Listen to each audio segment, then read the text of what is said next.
It's Saturday night, and you know what that means. It's your favorite click, and we are back with the Too Sweet Wrestling Podcast on January 1st, 2022. Guys, this is the first episode of the new year. Hopefully, you guys had a great, safe, fun-filled holiday weekend. And I just want to give you guys, before we get into this, I want to just give you guys a quick heads up on what was going on, why I was absent. But before that, let's do our introductions. Here on the panel tonight, we got J-Man's Legit, and we got Double Z TV. Gentlemen, Happy New Year, and how are you tonight? Doing great, man. And Happy New Year to you as well. And Happy New Year to everybody who watches the show and everyone around the world. And 2022 gave me erectile dysfunction, so I hate it already. Wow. We're starting off 2022 with erectile dysfunction. Can't say I'm going off on a hard note because that ain't possible now.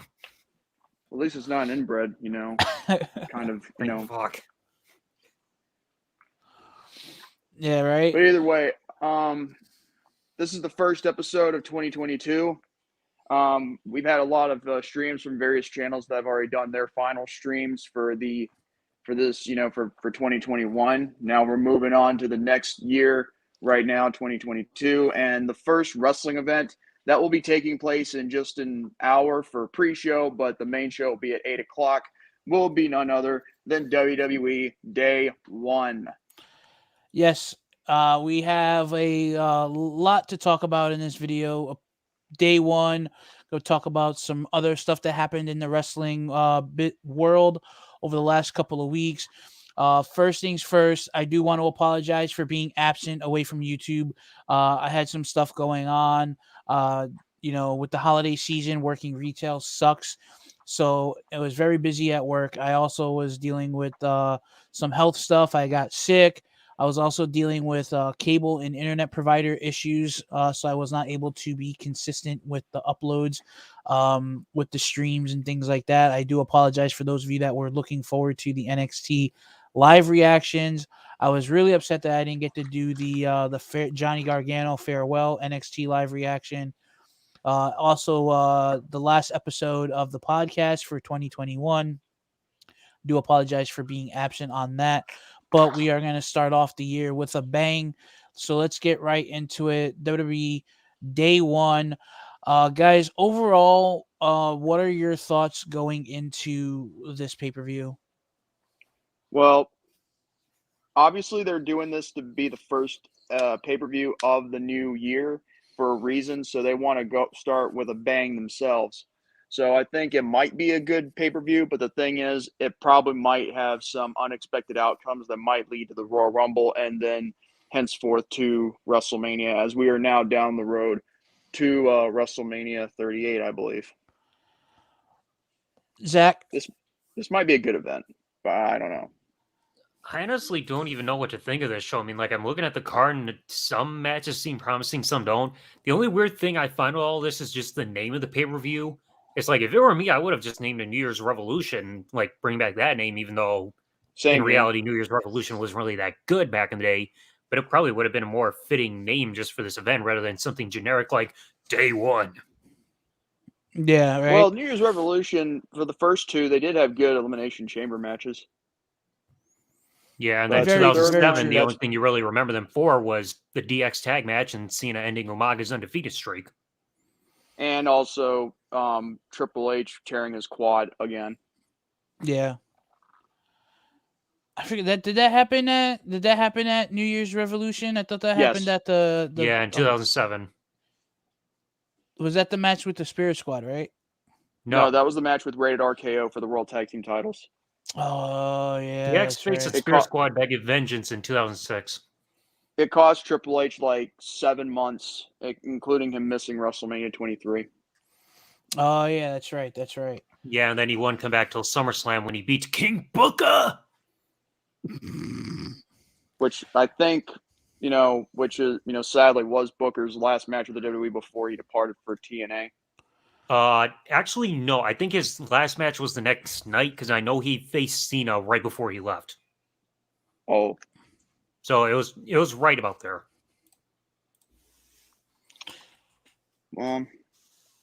Either way, This will be kind of Whoa, James in the chat. That's a new start. Oh, what is up? Hey, I guess James is getting ready for the Shadow Cult Wrestling podcast coming up. Breaking news: Roman out of day one. Brock added to WWE title match.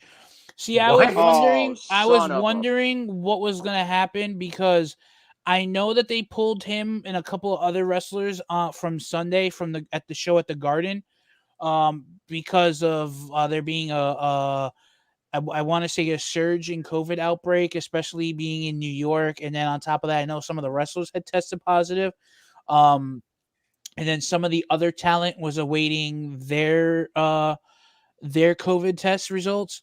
So I'm wondering if they're doing that just to keep Roman safe because, have him having leukemia and having a weak immune system, he's symptomatic. So I'm wondering if that has to do with why they're pulling him from this match. That's the only reason that they could do in order for safety precautions regarding his overall health. Unless they were planning on taking Roman out of this match unless they were planning on taking him out to save him for the Royal Rumble. But then again, I don't know what that would mean I don't know what that would have meant for Roman. Per sources, Roman tested positive. Oh, damn. Oh boy, that's concerning right there. Yeah, great. That is just great. And you would think Roman would have had taken every precaution to stay safe because I can't remember what pay-per-view it was. I know it was something just now, technically last year, where he had a brawl in the crowd or whatever right before freaking Paul Heyman gave him a mask to wear. Yeah, that was I laughed. I couldn't help but laugh at that. I understand it's a very serious serious moment, but when I saw that, I couldn't help but chuckle because I was like, dude, he's really putting on a mask to go out and fight in the crowd. So it's Roman's going to is one of those guys that's being as protective as possible. I mean, look what happened last year technically now 2 years ago. I have to get freaking used to that because we're in 2022 now. Look at 2 years ago, he freaking dropped out of WrestleMania 36 for the match against Goldberg because of these safety precautions. Yeah. So it's just hopefully he's going to be all right. I hope so too, because I was kind of looking forward to this match. I mean, everybody's probably looking forward to this match between Roman and Brock more than any other match they've had in the past. Truth be told, if I may, insert my opinion on that statement right there. I was not looking forward to the match because I feel like the match has been overplayed one or too many times. Well, I mean, at least the build has more intrigue to it than we saw with WrestleMania's 31 or 34. Because 31, they had that freaking tug of war, and then 34, nobody was really interested in seeing the rematch. Every other match had at least some kind of build, and at least with this, you got different things like Brock with his new look, the whole thing about Paul Heyman, everything. It at least had a different level of intrigue in terms of the story compared to any other time that they were scheduled to go one-on-one. Yeah. But what will this mean for the Universal title, though? Exactly.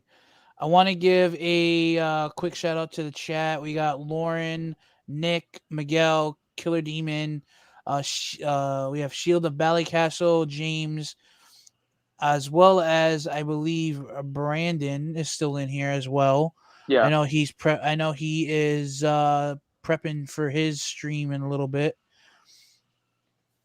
So I'm looking at the card and it doesn't really look. I mean, it looks like it's going to be a solid show. I mean, I don't think it's going to be a banger that's going to start off the new year. I'm curious as to. I'm curious actually for the women's match, the women's Raw Championship match, and I was looking forward to the Roman versus Brock. I'm kind of looking forward to seeing the Usos versus the New Day because they've always had great matches and great chemistry in the ring. I'm more disappointed I'm disappointed as the fact that they're not even having the Intercontinental nor the United States Championships booked. Yeah, Like, I don't think I just think because they have such a solid such a card already. I don't think that's the reason why. They could have had it on the pre-show, but Oh God, don't having even say that Cesaro and because I hate Ricochet, it. I hate it when a title match is on a pre-show. they added on the 30th on Thursday. They added to the pre-show. They added Cesaro and Ricochet versus Ridge Holland and Sheamus. this sounds like the most random thrown together tag team match you could ever put for a pre-show. Yeah, it Because does. like even I don't know what even build it. I don't even know who Ridge Holland is, and like the only thing I see in common between Cesaro and Ricochet for why they might be teaming up is that they're both bald. It's like great. Rich Holland is Luke Menzies from who used to be a professional rugby league player, and he's the rugby league career with various clubs and the championship. Huh. He's made one appearance in the Super League for Hull Kingston Rovers in 2008. Because like with that opening pre-show match, the only thing I can think of what they might do is they're clearly going to give some kind of reference bring up saying, "Hey, Cesaro and Sheamus might go slugging it out, and they used to be a team together." It's like that might be the only thing they're going to freaking bring up on in terms of like a historical purpose just for this pre-show tag match. One match that I think has been very well built in a sense, in my view, has to be Edge versus The Miz. I mean, to be honest, I think with Edge and Miz, I think they might be able to pull off a good match because it's been like almost 10 years since they last faced each other before Edge retired, you know, due to complications, after WrestleMania 27. And plus, Edge can have a good to great match with pretty much anybody. Because like I can't recall a time where Edge ever had like a bad match during his WWE career. Well, if you ever count the match he had at SummerSlam, the tag match with him and Sable versus Mark Merrow and Jacqueline, maybe some people might think of that as a bad match, but I've watched it and it's not that bad. Well, to be fair though, that was early in Edge's WWE run. Like that was his debut year. Like Yeah. even though I know he had some experience with like prior to going to WWE, he was still green like a rookie within at least a mainstream audience. So like he was still trying to get his feet wet and everything. And then he would definitely get better as time went on. Yeah, and that's when you would later be a part of with Gangrel and Christian as part of the Brood. Which, by the way, they're calling the things now with that little bloodbath skit they do now. They're now calling it a brood bath. Hmm. I'm freaking WWE suck a big dick for all I care. Like you and your PG BS. You're gonna turn TV 14 sooner rather than later anyway. It's not gonna make any difference. It looks so weird. It's like they're mixing. It looks like they mixed tar and freaking water, and then being just like, oh yeah, dump that crap all over them. What? And then we get Venom. Or would it be blackface? Oh god, just what they'll need. Another thing to freaking pull off a Peacock. Yep. But anyway, should we get down to the predictions for the card? Because now it's updated. It's got Big E versus Seth Rollins versus Kevin Owens versus Bobby Lashley versus Brock Lesnar in a fatal 5-way match. But we can count that as the main event for the show now. So the other matches, you want to go with them right now? Yeah, let's go through them real quick. Let's start off. We'll start off with the pre-show match. Cesaro Ricochet versus Holland and Sheamus. Or I'm just gonna go with Cesaro and Ricochet because I like both of them. Was never really big on Sheamus as far as being him being one of my liked wrestlers. And again, I don't know too much about Ridge Holland, so yeah, I'm gonna go with Ricochet and Cesaro on that one. He's been wrestling for like a couple of years, like since 2008. He was in the indie circuit, I mean, so I guess, like, even though it's like him and Sheamus teaming together and they're both from, like across, overseas in a sense, still, Yeah. that's actually not that bad. I mean, if you were to add someone else to them and make a group instead of the United Nations. We finally get the United Kingdom like back in WWE 12.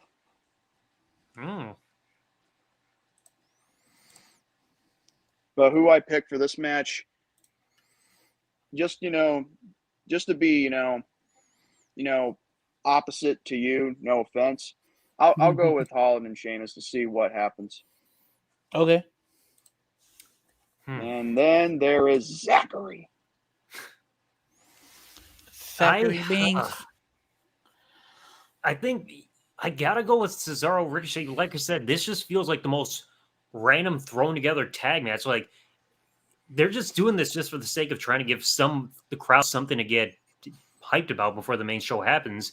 And they're going to be hyped seeing Cesaro going around or Ricochet doing like a billion flips with or without a thumb up his ass. But I gotta go with Cesaro and Ricochet because they just want to find something to get the crowd hyped up for in order to get everything up and going as the show begins. So I guess it's basically you and Joe versus me in a handicap. Well, the thing is, I may be handicapped because I can admit when I'm retarded, but you two are the most handicapped out of me. I resent that.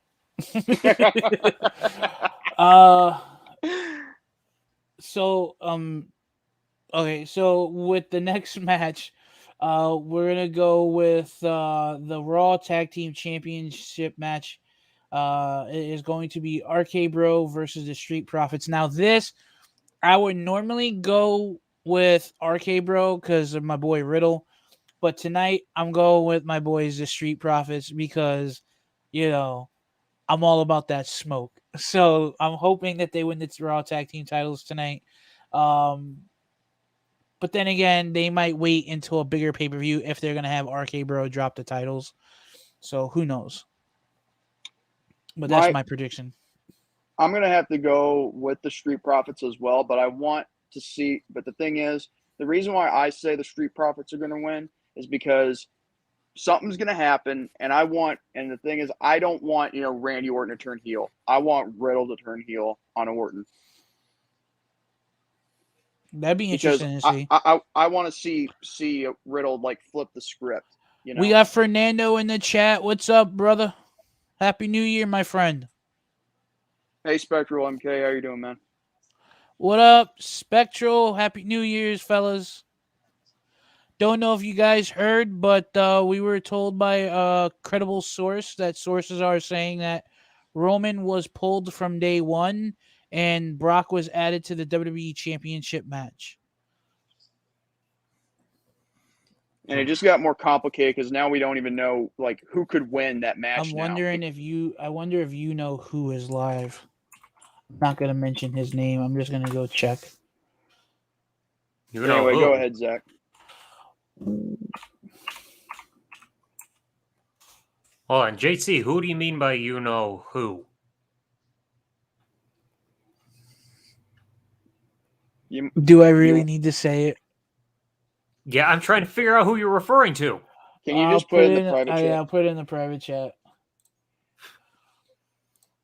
Yeah, WWE officially announced him positive for COVID. Yeah, but go ahead. Oh, shit, I hit the wrong button. All right, I'll get on with my prediction. I think for something in me saying they're going to go with RK Bro winning for now, I think if they're going to do a split angle and possibly build a match at WrestleMania, they'll probably do it as early as the Royal Rumble. So I think they're going to keep it on RK Bro just for now. And then eventually they'll go with the Street Profits eventually winning it. Even though I'm not big on the Street Profits, I don't get that whole, we have the smoke thing or whatever with Red Solo Cup, which might mean freaking Montez Ford is an alcoholic and he's always freaking drinking tequila backstage or whatever the hell he's doing with that cup. This match is probably just one that doesn't interest me because out of all four people, the only person I think is good is Randy Orton because Matt Riddle, I honestly don't care for. And I just don't personally see the hype behind the Street Profits. They've been on the main roster for the last couple of years. I don't get what their gimmick is. They're just oh, party, yeah, or whatever they're doing. I don't get the Street Profits at all. And like I said, I just can't stand Matt Riddle. The guy's supposed to be this whole tough guy, oh, bro, I used to be an Ultimate Fighter, bro. But it's he doesn't look tough. He looks like somebody who got robbed of their clothes to the point where all he's doing is wearing shorts all the time. Like, if he's gonna be tough, he should at least act like if he wants to smoke pot, that's fine. But like, he's not convincing me saying that he's tough or anything. When he's running around looking like a streaker that's just trying to, almost like that guy who tried to get naked at the main event of WrestleMania 23. So your pick is? For now, it's going to be RK Bro. But if they're going to do a breakup, they're probably going to do it by no earlier than the Royal Rumble. Because that's going to be around the time where they would have to start building to something for the biggest show of the year. So they're going to keep on RK Bro just at least for probably no more than another month. Understandable. Oh, I put it in the private chat, Zach. Oh, that guy. I see. I thought you were I referring saw to it. somebody else. No. So are we moving on to the next match? Let's Yes. do it. So I'm just gonna talk. We're gonna talk about this one real quick because I really don't care for it. Which is Drew McIntyre versus Madcap Moss. Out of everything on this show, this is probably the one match that I'm not looking forward to seeing. So I'm just gonna go McIntyre, and that's it. I'm not even gonna bother talking about why. Next. Okay. Yeah, I'm going to say McIntyre too, because I don't even know what the point is, like, with Madcap Moss even being booked against McIntyre, because why is McIntyre even being booked against, Boren Snorbin as it is? Like, it's quite obvious that we know Drew is going to be built up for WrestleMania to get back, be back on top of the mountain. So that's just another, obstacle for him to overcome to, that we all know is predictable, which got no problem with it as long as Drew pulls on a good performance. Because, yeah, I got to go with McIntyre, too, because, I do not know who Madcap Moss is. I don't know why they're feuding. Riddick Moss. Again, I don't know who that is. Maybe it's because I'm detached from, main roster stuff or most mainstream wrestling stuff, but it's as far as I know, McIntyre is going to win. Whoever that Moss can go freaking rolling on the back of a rock or whatever, I don't care who he is.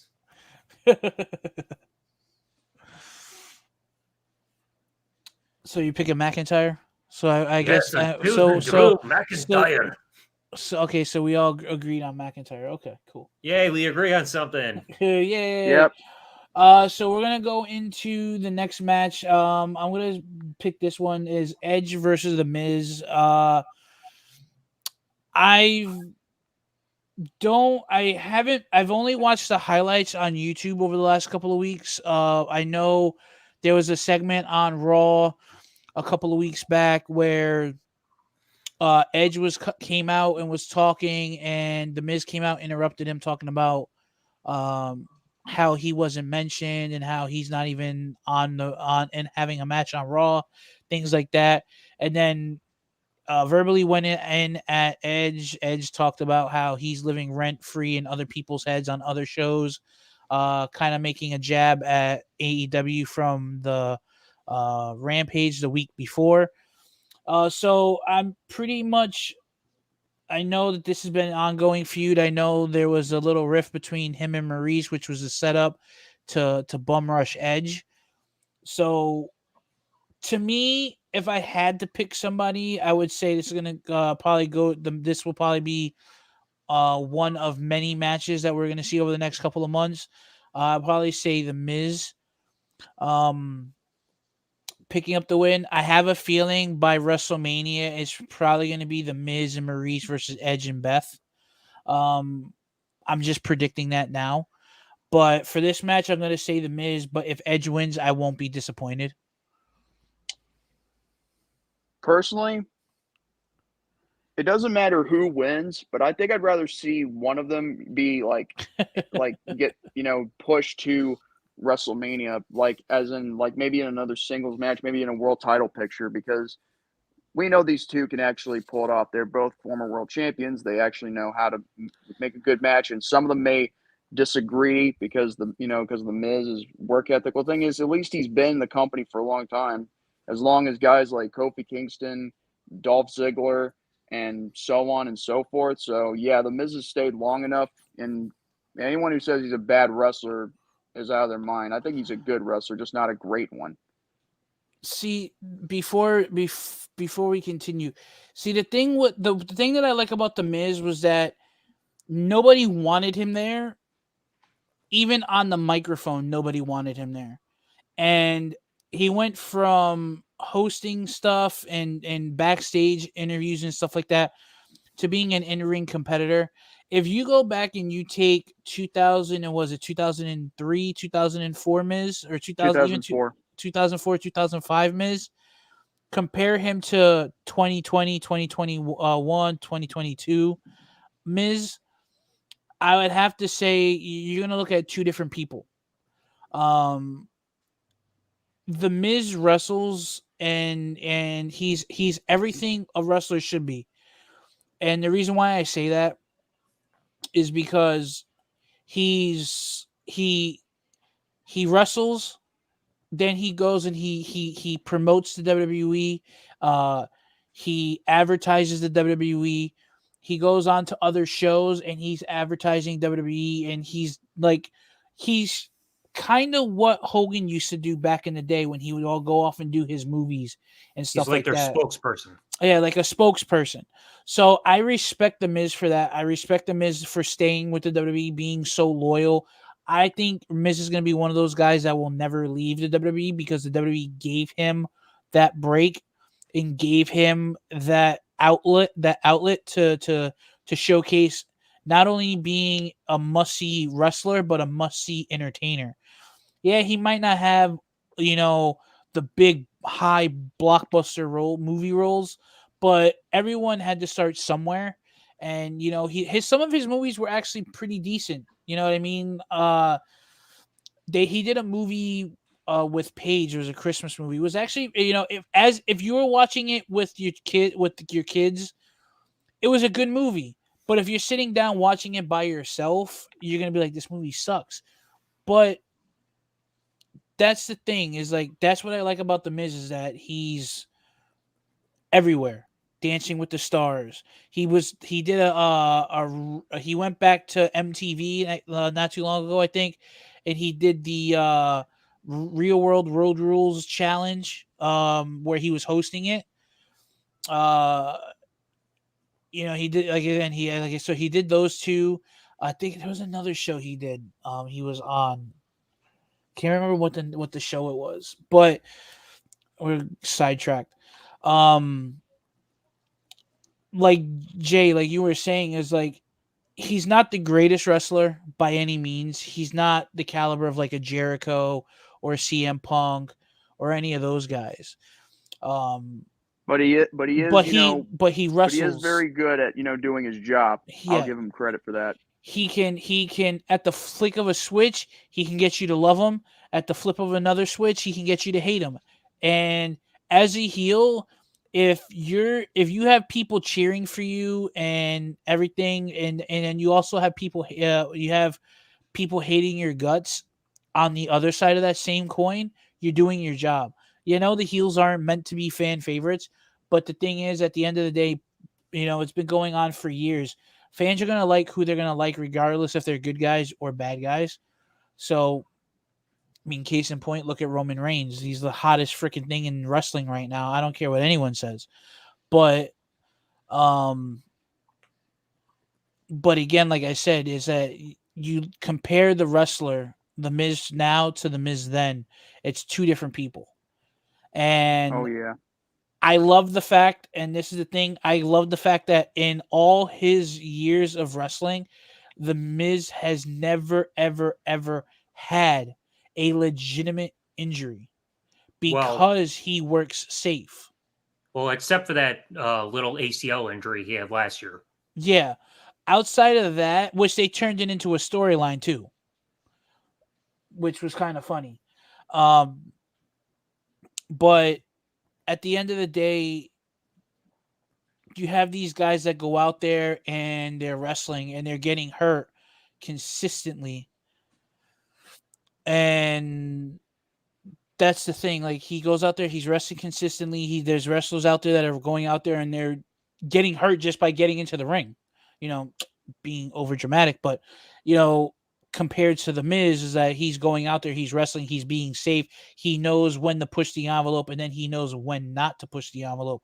And I think that's what makes the Miz, great right now, is because he's not going out there and he's not overdoing to the point where, yeah, he's entertaining us, but he's not going to push the envelope to the part where it's going to put him at risk, where he has to take time off and not be able to get paid and sit at home. You know what I mean? So that's why I give the Miz a lot of credit, and that's why I think if the Miz was to retire this year, I think that you can say that he can look back at his career and be happy about everything that he's happened. And Spectral put in the chat, in 2011, the Miz was only there to put over the Cena Rock rivalry. When the Miz was WWE champion in 2011, he was an afterthought. Of course, if you were to put the title on him now, I bet you it would be a different scenario.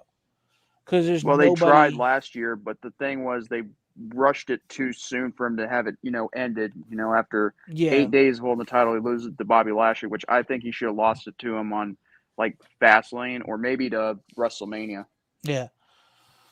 But like I said, so I'm hoping that the Miz, yeah, I won't be mad if the Miz loses, because I like Edge too, but I think I will see the Miz win this one. Well, to be honest Yeah, with you, but when it comes down to the nitty gritty, and I really do, I do like Miz, but I also think that when it comes down to it, Edge has a lot to gain in this match because I feel like he might be, like he's been working to a good schedule with the WWE. Like he's not like Brock Lesnar. He's not like The Undertaker. He's like wanting to work just like, the other guys because he wants to give back what was taken from him. And that was years of what was left of his, of his ability to be in that ring. true. So I think he wants to, give back all that he can before he can retire on his terms. So I'd have to go with Edge for the win on this one. Alrighty. This one, Zach. I'm not a fan of the Miz personally, because like with his stuff, at least I want to at least elaborate on something before I get my prediction here involving like his in-ring stuff. He's solid at best. I'm not saying he has to be like all over the place, like not having a wrestle style like Rey Mysterio or something like that. But the issue, like with the Miz in terms of the ring, is it's hard to find somebody who can have proper in-ring chemistry with him in order to have a great match. Because like let me give you an example. Like John Cena, he's known to have a lot of great matches over his career, but when these two faced off at WrestleMania 27, it did not click. Like their styles just did not gel well. With the Miz, the only people I can easily think off the top of my head that's had great matches with him because they're able to work with his style were Dolph Ziggler and John Morrison. Because like I know they pulled off some great matches with him, but with others it's not easy because I think the style I can at least describe the Miz with is maybe like a striker. Because like we know he's not like a high flyer, he's not really a technical wrestler or a brawler. He's more like a standard like striker, and it's not easy to find somebody who can try to gel well with that style. But I know Edge is going to be capable of doing it, like I said earlier, because Edge can work with pretty much anybody, like whether it be Cena or Triple H or friggin' Orton or Undertaker or anybody. But it's like with this, they're going to find, like, I know Edge has been on a roll because, like, he had those insane matches with Seth Rollins recently. So he's got a great amount of momentum at this point in terms of his status. But I think somehow they're going to have Miz somehow sneak out a win in order to keep this feud going because this feud just started. And this is their first match that they're having this year against each other. So they got to do something in order to keep things like hot and everything. Give Miz something to go to etch out a win there in order to give a reason to keep this feud going. It's like if you have Edge win right off the bat, then how do they keep going from there? Just from like, oh, the babyface got an easy or clean win over the heel right at the beginning of the feud. They got to do something to give a reason for another match. So they got to do some kind of cheap finish to where the Miz somehow beats Edge so that they can eventually go whatever direction they're going with after this. So it's going to be Miz somehow.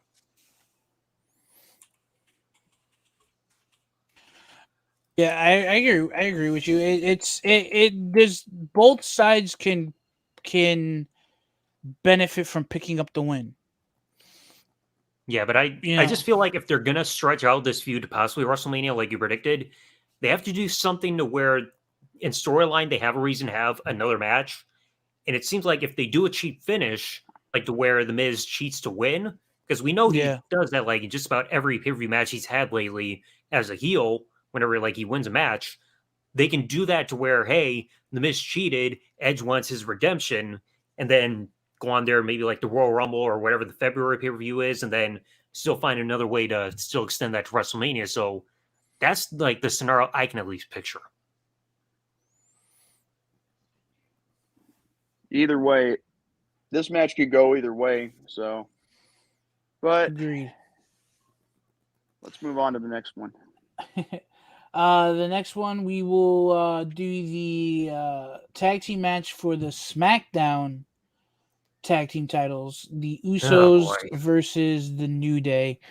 This match can go either way. I'm hoping the Usos retain the titles. Because the fact is that, you know, they will hold a quarter of the titles on SmackDown. They'll, with the bloodline, I should say, will have two of the major titles on SmackDown. The Universal and the tag team titles. If one of them is able to keep one of those titles. Yeah. I don't think the New Day is going to win this match, but wouldn't mind seeing it. But again, like I said, this can go either way, but I'm going to have to pick the Usos for this one because I want to see them retain the titles. Honestly, I have to agree because let's be honest. I mean, I think everyone has seen the New Day versus the Usos one or too many times. But to be honest with you, the King Woods gimmick and, you know, the Sir Kingston or whatever gimmick that now he's going with, which is freaking retarded, mind you. I think that when it all comes down to it, I mean, like, it would be really shameful that for the Usos to lose their titles if their cousin is having to vacate his because of COVID. So, I mean, that wouldn't be fair. Yeah. I don't think they're gonna have Roman vacate. They could if he can't compete in the next 30 days or whatever, because he's been competing under 30 days, you know, for the championship. Not counting December, but since when has WWE ever abided by the 30 days? Exactly, I was just about to say that. Like ever since they started doing the whole championships on part-timers, they completely voided that rule, especially with Brock. Yeah. So I mean, Roman, they'll probably just take it one day at a time to see how things go. Yeah. I mean, then again, I mean, he could have COVID but not have any. You know, he could have COVID but not be sick. He could just have tested positive for it and not have any of the symptoms or anything like that, which would be it'd be great if that's the case, because I don't want to see anything happen to him. I don't want to see anything happen to Roman. Me neither. I mean, they could keep the title on him. I mean, look what happened with Apollo Crews. I think it was like last year or 2020 when he was U.S. champion. He had to miss a pay-per-view because he had COVID, but they kept the U.S. title on him. Yeah. And the thing is with COVID too is like it's 2 weeks. They give you 2 weeks, so it's not like, so who knows? Roman will probably be back by Royal Rumble. Oh, the CDC says otherwise. Or yeah, unless the CDC says otherwise. Are we? Do we give predictions on this match? Did everyone give their prediction? I don't think Zach did. This is, I've discussed this on Instagram. I don't know how far back. I am not looking forward to this because, like J-Man just said, we have seen the Usos versus the New Day enough times over the years. I think ever since as far back as maybe 2017, to where you keep seeing stuff like New Day, Usos, New Day. And it's like, what intrigue do you have for beating something to death? That would be like seeing Cena Orton again. We've seen it so many times to where they don't really have anything to go off of in order to intrigue the fans. Like, look at what they did at Fastlane 2018. They did not know what to do with the tag match because they were doing the tag title match between the teams again, to the point where all they were doing was just stealing each other's moves. Just like, what new thing could they do here between the Usos and the New Day for like the quadrillionth time? But it's like, I don't care for this match. Just keep the title on the Usos. And honestly, the New Day, they don't need the tag team titles anymore. It's like Kofi's held been tag team champions more times than anybody else in WWE history, for God's sake. Like, how many more does he need? True. That is true. Spectral says in the chat, May 2022 will mark the 20th anniversary of WWE. I'm assuming that's when May of 2020. Yeah, when the company went through the name change. When they went through the name change. Okay. And after after their last event, and then they came back from overseas, and we all know what happened with Dark Side of the Ring. Yeah. Woo! All right.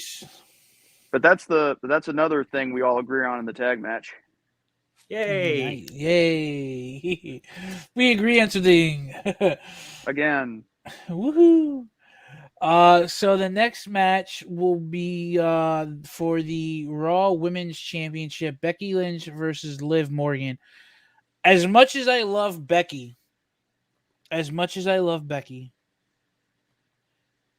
since winning that title, she has been stale. And the thing is, I'm ready for new blood to hold that title.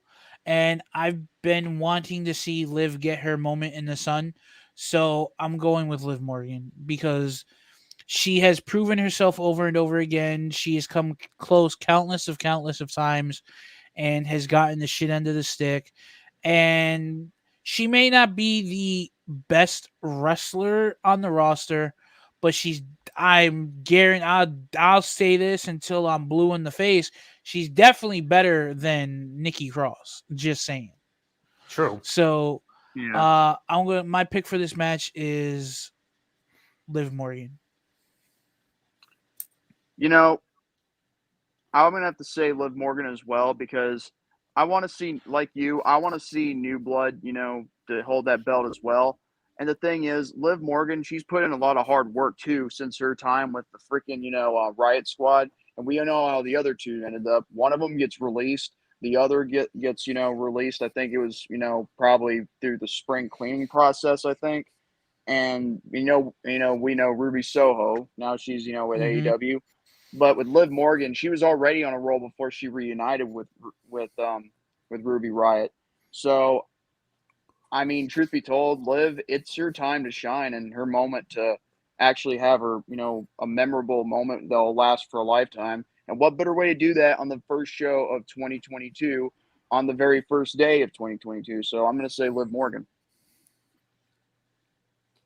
Yeah, I've also got to go with Liv because, I think Becky even posted some kind of status that's saying every day she's been active since WrestleMania 35, she has been a champion.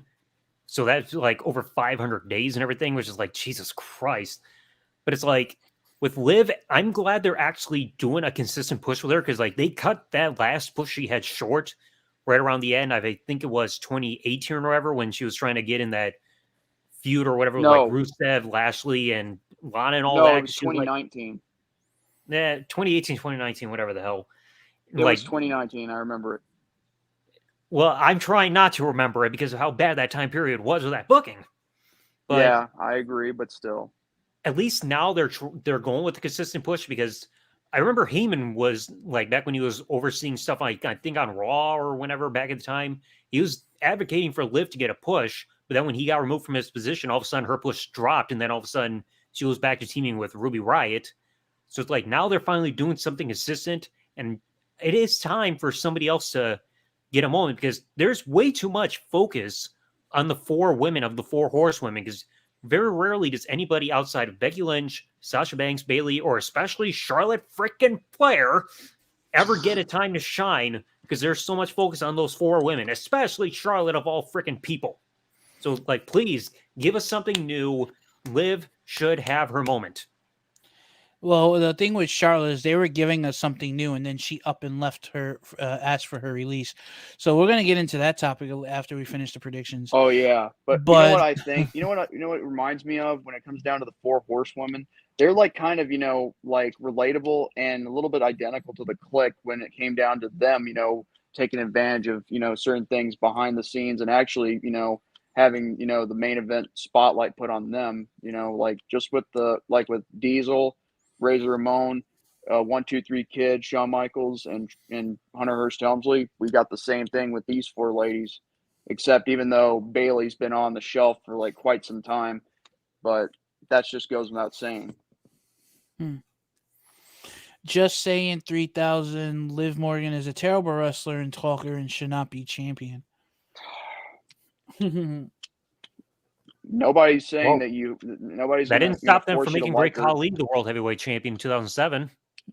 And he could Exactly. barely speak a lick of English. You sound I still inconstipated, can't remember. Zach. I still can't forget that one scene in The Longest Yard where he's sitting in the he's sitting in the jail cell and he's banging his head against the friggin' wall. And Adam Sandler's like, "Hey, we're putting together he goes, "Hey, we're putting a team together to face the guards." And he's like, "Ugh!" And I was like, "I'm gonna go take a piss." And he walks away. Oh god, that's probably like the only time I've ever liked the Great Khali was just in that one scene. But anyway, And that's the third thing we all agree on. So we've agreed on the the tag team match, I believe. the Raw Tag Team title match. No, And the SmackDown. the SmackDown tag team Oh, title that's- match, the Raw Women's Championship. and and Madcap Moss. And Drew McIntyre versus Madcap Moss. Yes, Okay. that's crazy, man. Alrighty, so we're gonna go into Avengers Assemble. So does Roman have COVID, and does that mean so? Sources are saying that within WWE, that Roman was diagnosed with COVID, and he was pulled from the card, and that Brock was put into the WWE Championship picture. We are about to cover that match right now. So Yeah, I'm checking PW Insider right now, and it's saying their latest post is saying that Roman tested positive for COVID-19, WWE, and other stuff in there. So right now And we have actually, and Roman confirms it on Twitter. You know what we should do? How about we give our predictions of Roman versus Brock Lesnar of what it was originally booked, but then after we do that of who could have won, let's go with now the recent booking now that Brock's been added to the fatal. Well, four-way, I now was a five-way. my I'm just gonna say this. I was going with Roman because they're not gonna kill his momentum, and Roman's not dropping that title until Mania. I can tell you that right now. I would say Roman as well because why? Why don't kill a man's momentum as just as soon as the new year starts? I mean, that's bad booking and bad business, And Yeah. plus, like this whole run with him as Universal Champion, he's done that Universal Championship amazing favors. Like that championship's been needing to get rebuilt after the terrible booking that happened prior to this, whether it be people having to vacate the title due to injuries, terrible bookings, being on a part-timer who's rarely there. It's like he's been giving the Universal Championship the recovery / growth that it's been needing with this run. I agree. Oh crap! I didn't know that Roman did a movie called he did a movie called The Wrong Missy. It was a Netflix movie. It's a we all romantic agree comedy. Roman would have retained the title. Yes. All right. That's another thing we can agree on. See. If we all agree, let me tell you something. If there is an episode of this show where we all agree on the same predictions in a card, that would be the Too Sweet Happy podcast. We'd all explode if that happened. And we all know where we're getting to right now, and that is what is obviously going to be the main event, which wasn't originally going to be a main event because we all know Roman and Lesnar would have been the main event, but now this is the main event. The fatal five-way match for the WWE Championship with Big E defending the championship against Seth Rollins, Kevin Owens, Bobby Lashley, and now just add to the card, the roid raging retard himself, Bork Laser. Brock Lesnar. Yeah, whatever. No, that's my prediction. Brock Lesnar. I was about to say, I thought you didn't know the meme. Let's see. Right now, Roman is sitting at a comfortably 553 combined days as Universal Champion. Jeez.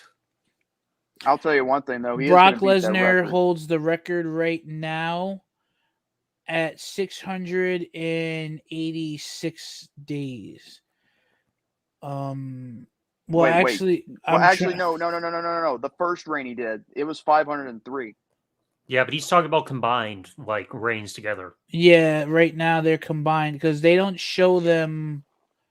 Brock Listen, Lesnar. current Oh reign yeah, that you right have- here. The current reign you have, what you're doing is what's more essential to, when it comes to breaking records, because the longer you hold a title, the better your chances are actually having to break more records. Like, to be honest with you, when Brock held that Universal title for the longest time, which really pissed me off to no end, I was hoping somebody please take it off him, because I can't take that belt being taken away for the next few months. So with Roman, at least he's doing that championship justice, like Zach said earlier. So if Roman, can hold out for just a little bit longer, over 503 days and more, then maybe he'd be a better champion than Brock Lesnar ever was. Yeah, Well, so he's only got a couple more weeks until this current reign breaks Brock's record. Yeah, because right now he's at 489 days. Combined with the two title reigns or Universal title reigns he's had it for 553 days. So right now he's sitting at 489 days as Universal Champion. He's almost there. Yeah. So what's your guys' predictions? For the Fatal 5-Way match, you say Brock Lesnar, right? Yep. Honestly, it's gonna happen. I want to go with Kevin Owens, because the thing is, who the 5 men out of this match, like the 4 men out of this 5-way match, Kevin Owens is the only one in this match that has never won the WWE Championship. And on top of that, like, let's take a look at it like this.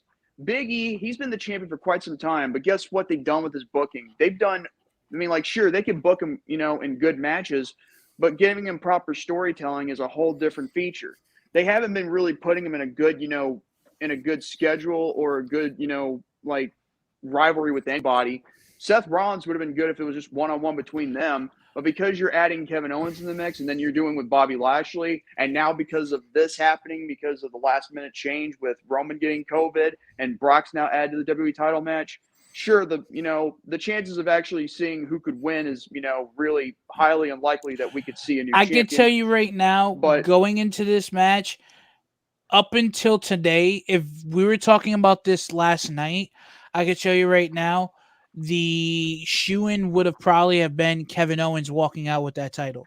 But now that we have Brock Lesnar in the mix, Brock's taking that title because they were going to probably put because they're probably going to put him on the take the title off of Big E and put the title on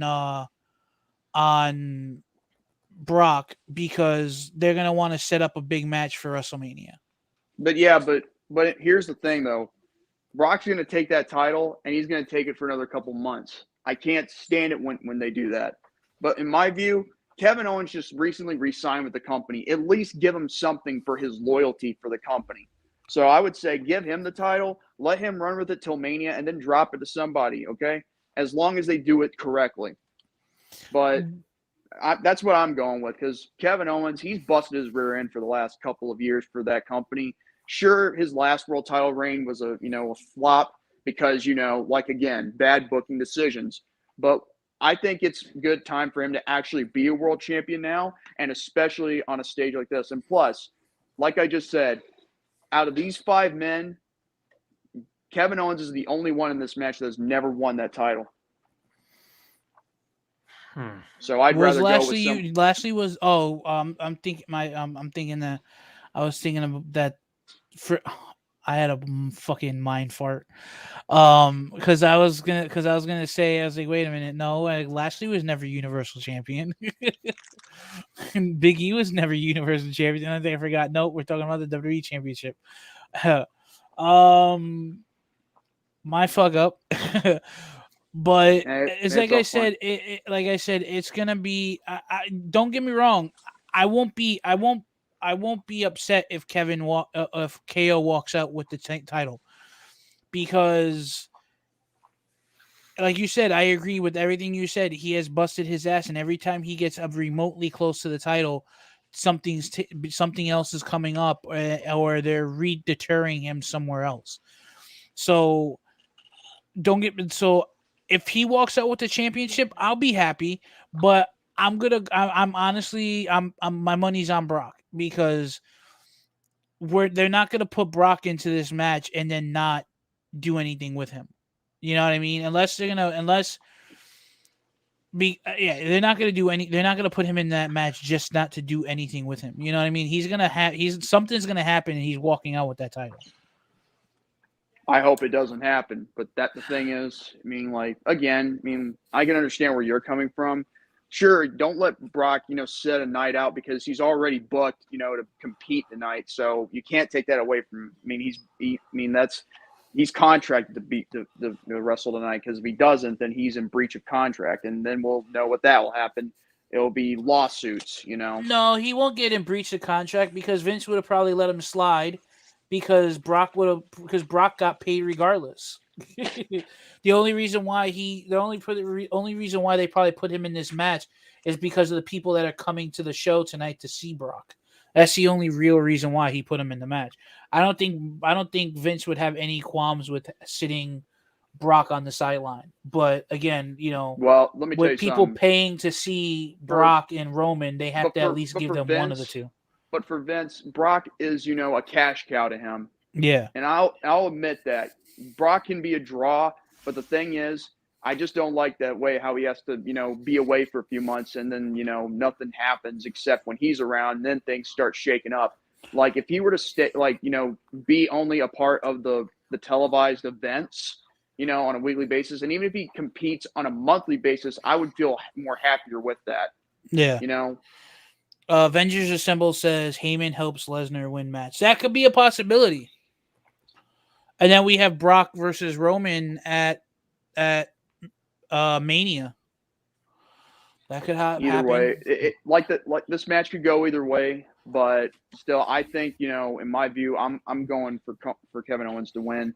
We know you want Brock to win, but now I think it's time we let Zach pick who he thinks is going to win this match. Well, ladies and gentlemen, we got 3 different people, which means we're having 3 different predictions here. For me, based on this build, I'm predicting Bobby Lashley. And I'll say why. Big E, as we all know, his booking has not been the best. It's great that he became like a WWE champion, but it doesn't seem likely for him. Seth Rollins, he hasn't done anything major other than just suddenly becoming number 1 contender with that contract or whatever match that he had to suddenly get the title shot. Hasn't done anything to set the world on fire to really build him up to being WWE champion.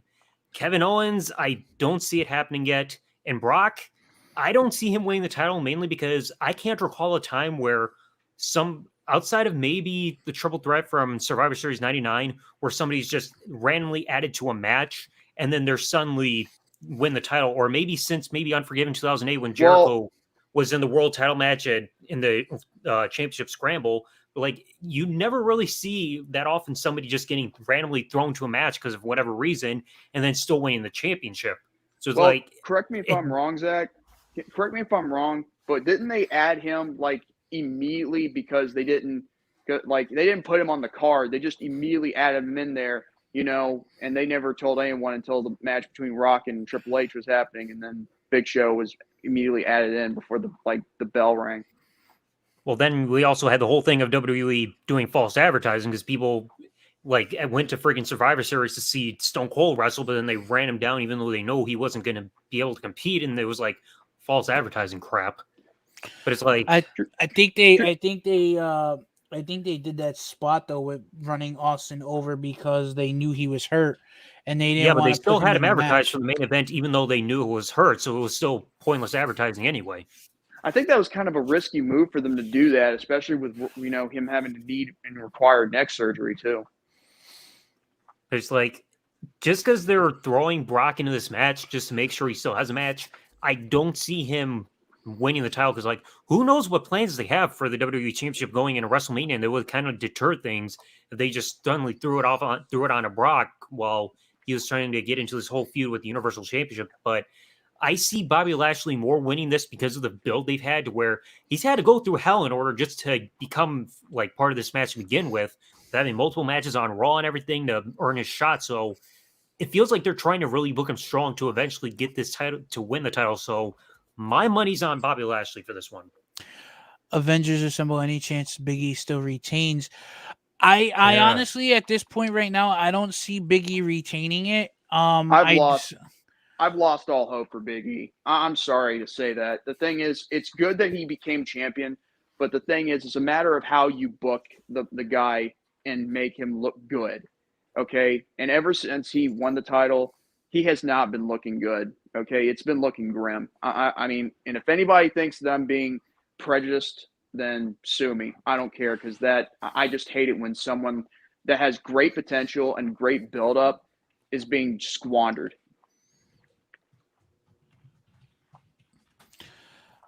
Big E still can't be taken seriously as WWE champion. The guy is still smiling and acting like a goofball. He's a mark for himself, just like his New Day pals.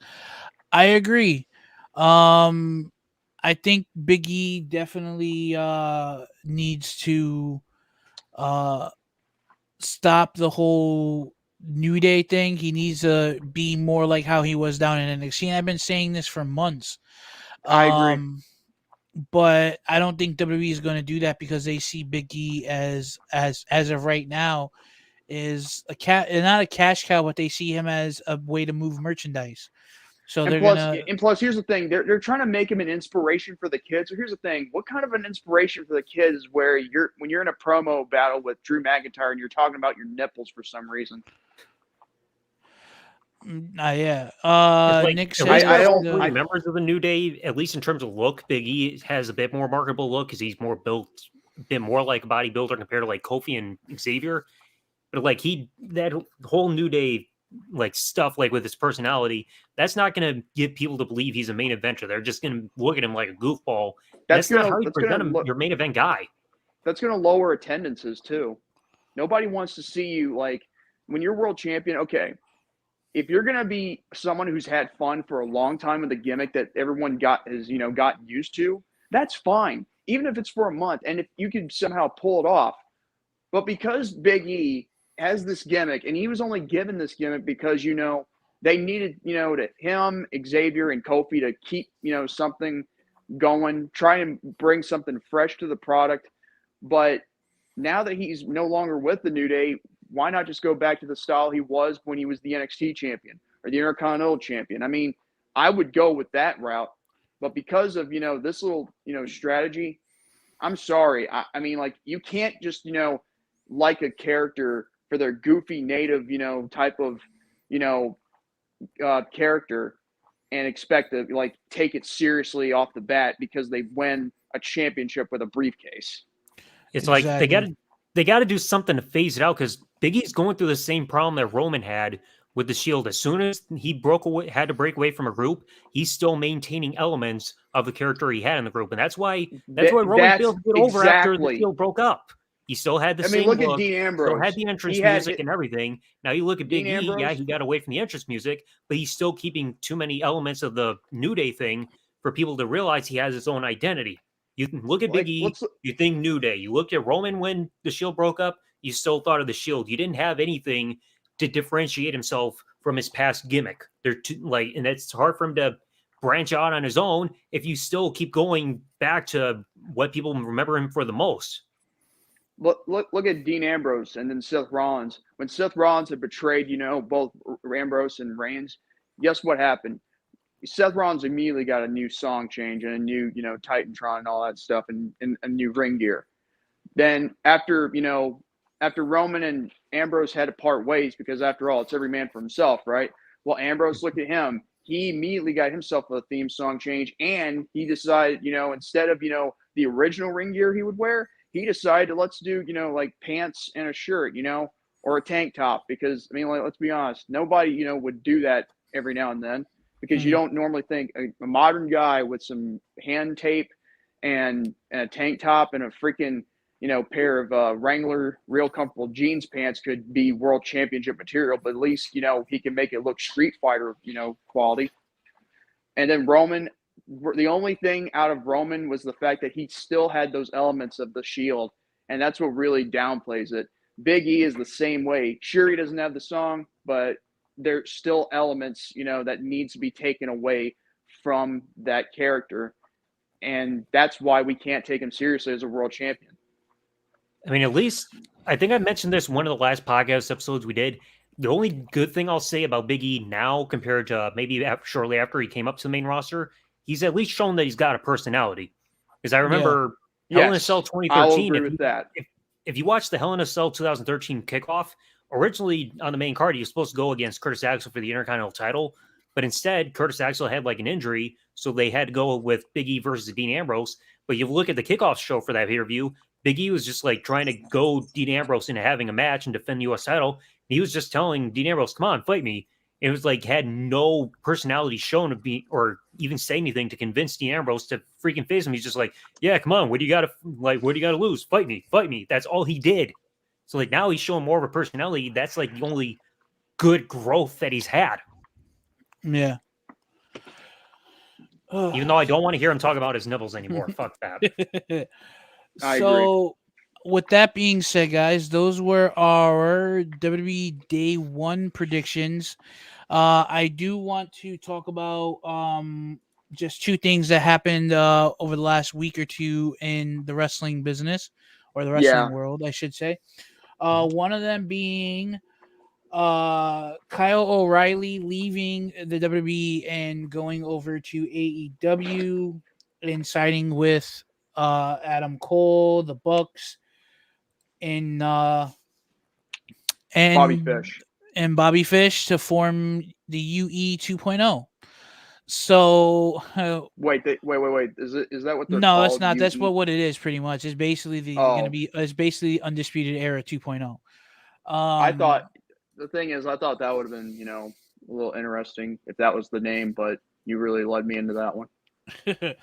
I was actually surprised to see that he went. I knew he was gonna go over there, but I was actually surprised that when he went over there, he joined in with the Elite and with Fish and the with Fish and the Bucks. But now it looks like the Bucks are kind of like in the background saying, "Hey, what are you doing? Like, this isn't how we do things. This is not what we're planning on doing."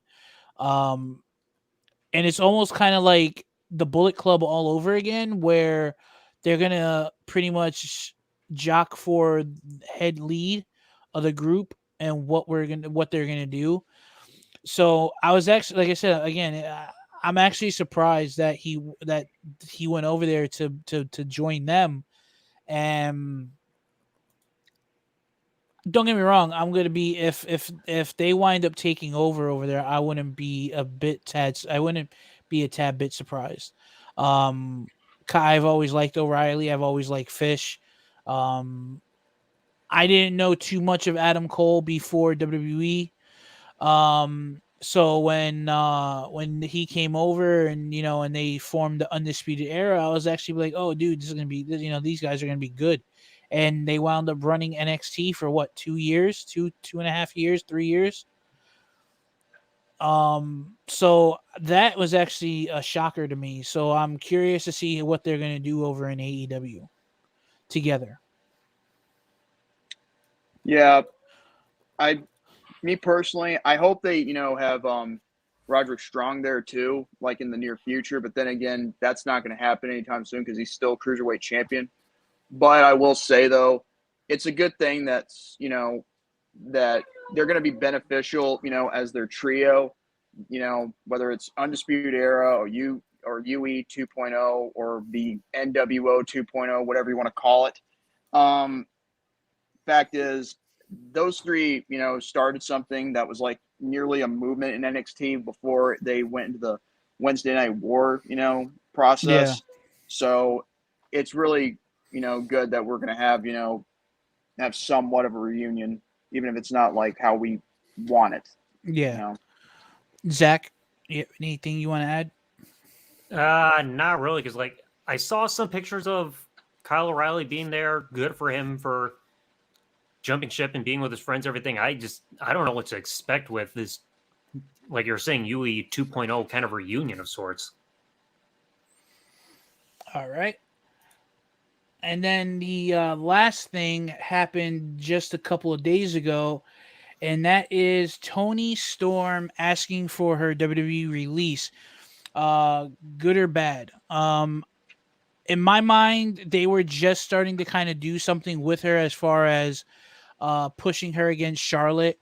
Would have really have liked to have seen them given. I would have liked to have seen Tony stick it out a little bit because I think she was expecting, to be given a major push right off the bat and stay consistent with that. Um, and I think that's why she asked for her release, because she thought that she had that match with Charlotte and then it was going to amount to stuff more, but she didn't give it enough time for anything to muster and gain any traction. I think it was a bad decision on her to ask for her WWE release. But I also, for her career, I would say it's a good thing for her because there's so many areas she can go. She can go over to Japan. She can go back to the UK and wrestle. Even she can even go over to AEW. So I mean, there's always that aspect of it. Um, it's gonna suck because I like Toni Storm. I liked her since her debut in the Mae Young Classic, and I'm curious as to see where she's gonna go and what she'll do, where she'll end up. Um, I just kind of wish she would have waited a little bit longer because I think that WWE probably would have given her a championship run, and it probably would have maybe even happened as soon as maybe the Royal Rumble. But then again, with WWE being so high on Charlotte for some odd reason, um, who knows? It might not have had happened. The young Spectral says the Young Bucks are complete dorks who rip off the NWO and the DX. I don't want to say that they rip off the NWO and DX. I think they're more of this generation's Matt and Jeff Hardy. Yeah, With the I way agree with that. their attires and stuff like that. Um, don't get me wrong, they're a great tag team. I've been saying this for months. For months. They're a great tag team. Do I think they're the greatest tag team in the world? No. I think who's that guy? Dave Meltzer? Is that him? The one who's Yeah, high on the Young Dave Bucks? Meltzer. Oh, I Uncle don't know. Dave. I don't know what Dave Meltzer has in his pipe. But I think he needs to get the Young Bucks glizzy out of his mouth because because the fact of the matter is that they're not the greatest tag team in the world. They have to win a Yes. couple of more championships before they get that. They need to hold gold everywhere they go. And I'm gonna say this, and to this day, I still think hands down the Dudley Boys are the greatest tag team in the world. They have had combined. I don't remember how many tag team championships they won after they retired, after they stepped away from being a tag team. I do know that they're one of the most decorated tag teams. They have won championship gold in every promotion they've ever wrestled in. Um, the last tag team to do that was the Legion of Doom. They were the last one to hold tag team gold in every promotion that they wrestled in. They wrestled in I was gonna say AEW. They wrestled in NWA, WCW, WCCW, WWF. Um, they wrestled the AWA, so they held tag team gold in every company that they wrestled for. If the Young Bucks want to be called the greatest wrestling team in tag team wrestling, the greatest tag team in the world, they need to go to other promotions as well. Not just New Japan, ROH, Impact, and AEW. Okay, that one thing that that Spectral said, I'll have to agree that they have overused the super kick Yes, way too many times to not they make it have more used. effective. Yeah, they have, because it is now more of just a basic maneuver than a special or a signature. They have too many instances where they super kick people, can't even knock them off their feet. Yeah, true. But so Okay, can I say something real quick? yeah, The setup for day one is almost like as if it's like now like your usual WWE show like Raw or SmackDown. Like, come on, where's the specialty for this event? Like, come on, don't you have anything other than just the backdrop of the huge Titantron? I don't know. I haven't seen it yet. It's probably WWE's way to try to not spend a lot of money. I mean, look at how many pay-per-views they went with the exact same stage setup for however many years. Like, Yeah. this They is the had same other company who kept they had firing a bunch of certain people for budget cuts. So they're probably going to do whatever they can to try to maximize profits, even if it means being cheap and going with the most common setup that they can just for an entrance area like they've done so many times over the years. I think it's just them being pulling a crabs. That's what I think they're doing. Do you guys have So any thing you want to add to the Tony Storm situation, or all I can say is that in my view, I think she may have done the right thing, and this is my take on it. I think after that match with Charlotte Flair, I think there might have been something that may have made her do that, because the thing is, you're given an opportunity to actually be in the ring and be a champion. True, it's selfish for her to leave. It would be to leave, like, if that was the case, that she left because she couldn't be the champ, and just dethrone the queen, as it were. But on the other hand, if memory serves me correct, hasn't Charlotte played politics before, yeah, in regards to her matches? So that could have been, led to Tony leaving, requesting a release, because maybe she doesn't want to be in a division where there's politics being played.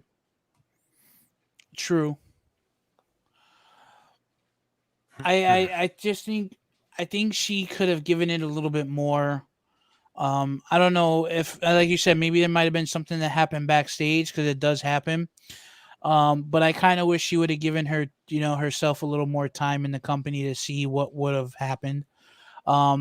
Maybe she left WWE to step away from wrestling entirely, or maybe she just felt like she wasn't going to get anywhere, so that's why she stepped away. Because I think, wasn't she the longest reigning NXT UK champion? Yes, she was, but the thing is, that was just only for the division of of a brand up in your country. We're talking about a division that's known for worldwide, for the Oh yeah, company itself. Even if it's on two separate brands, as it were, which needs to end, because I think there's nothing really big happening now. true. Zach, you want to add anything before we get ready to close up? Well, after this, there's one subject I'll want to quickly cover that I just found on PW Insider that I forgot about, but that might be a minute little thing. But with Tony Storm, it feels like she just got there to the main roster just recently. So She did. something had to have driven her away, other than just her having concerns of her career. Because it's too early for her to automatically know what direction her career was going to go this soon after just recently becoming a member of the main roster. But it's like something had to have happened backstage. Maybe she had an altercation with Charlotte, because we all know she's been a problematic individual over the last handful of months. So maybe something happened with Charlotte to drive her away. Who knows?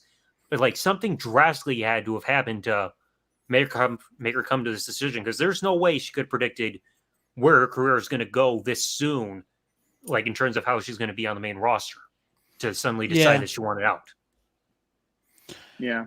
Spectral says, Fernando says Chris Adams and Shawn Michaels would not be pleased with the overuse of the super kick. Spectral said every wrestler now puts on these long spot fest matches.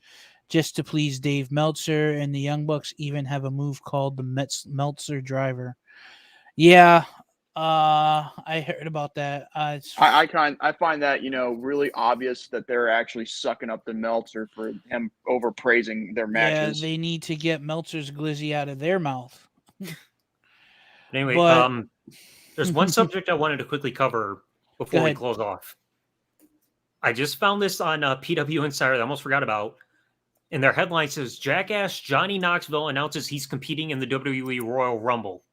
Oh, Oh God. my God.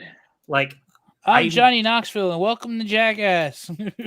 Like, I see they include a clip where he was just on Raw or SmackDown or whatever not too long ago. But, like, I think this may be one of the first times he's been around maybe setting foot in WWE rings since I think that altercation he had with freaking Great Khali and making fun of his dick size back in like 2008 or whenever it was. They're probably doing that. This They're is probably not going to be the setting for him. They're probably doing that to help promote the new Jackass movie. Well, yeah, I think that was also one of the things they were doing last time he was around to try to promote something, even though it was a stupid segment for him to do, where it's like, oh, they turned Great Khali babyface because John Knoxville made fun of the fact that he's got a small dick. Oh, let's cheer that freaking wrestler because he's making his dick size get made fun of. Let's feel sympathy that he can't get a full man-sized boner. Like, that's not how you get over as a freaking babyface. Yeah, John Knoxville was acting like a, no pun intended, jackass. But still, you use that with a celebrity to try to get somebody over as a babyface by mocking their dick size? Like, why? And now he wants to be in the Royal Rumble. God, help us now. All right, ladies and gentlemen, we come to the time where we are going to wrap it up. But before we do, I do want to let you guys know that on January 11th, Tuesday night at 8 p.m. Eastern Standard Time, NXT live reactions will be back in full force. So make sure you guys tune in for that. Also, I will be uploading a video Friday night, sometime Friday, letting you guys know what the schedule is going to be like on this channel as well as my Twitch channel. So, like always, if you like this video and you want to help support the channel, don't forget to click the like button, subscribe if you're new to the channel. Down in the description box below is all of the socials to not only my stuff, but to J-Man Legit and Double Z TV. So head on over and give them a follow, drop a like, and subscribe to their channel as well. Help the growth of our channel, help plant the seed for a better tomorrow. I'm going to kick it over to J-Man to help close out the rest of this video. Well, with that all being said, I've also sent the streamer link to our, group chat, if you want to join in on the live reaction, that I'm going to be with Brandon in just a few moments. But with that all being said, if you like this episode, give it a thumbs up. And if you missed your chance to live chat, comment down below and give us your thoughts. And also, what did you think could happen tonight? What you expected if you're already watching this after day one. And also, be sure to subscribe to EliteJC TV and hit the notification bell whenever he does a upload or a live stream like this one at all times. Same goes for the Double Z TV and yours truly, J-Man's Jet. And with that all being said, God bless you all. Have a great night. Happy New Year. And also, I'll see you guys on Brandon Martin's channel in just a few moments. And stay healthy for an even better day tomorrow. Now, if you excuse me, I've got a live reaction to get to. So, good night, everybody. Yeah!